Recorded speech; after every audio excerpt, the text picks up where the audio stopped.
Let's start off with, how did this begin? Well, since I was a kid, I've always been overweight. I was 200 in elementary school. So I've dealt with obesity and, I guess wrong eating habits since I was a kid. I did deal with that, bullying. When you're in elementary school, kids are mean.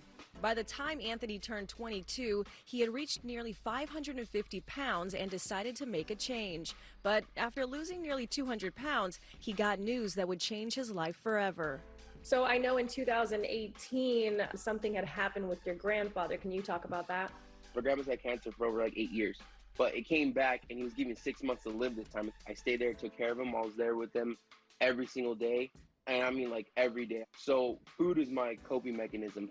It was something for me to forget about that I'm losing, my best friend. It was really, really hard. And then, my grandpa had passed. Anthony didn't know how much weight he had gained during that time until he stepped onto a scale at home. And I got on it, and that's when it said 599, and it said error. I was embarrassed. I felt these feelings that I've never felt before. I kind of just woke up, and I was like, I need to fix this. This is not who I am. So Anthony decided no more. He was making one final change, not only for himself, but for his grandfather and family. So I called my buddy. He owned the gym. I said, look, man, you're not going to recognize when you see me. I gain weight. I need to lose weight, and I'm going to do it. I'm going to be a success story. And it was working again. But when gyms closed during quarantine, he wasn't going to let that stop his progress. So he bought a mountain bike.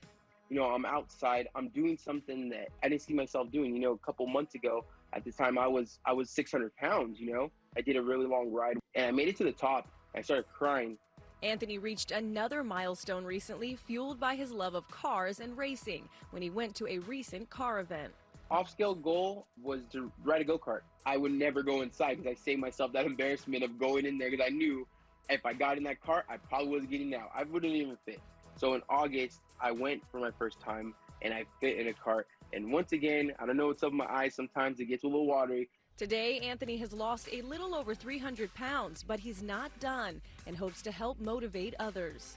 You can still love yourself no matter how you look. And if you want to change how you look, then that's totally fine. Get healthy, love yourself, and stay positive.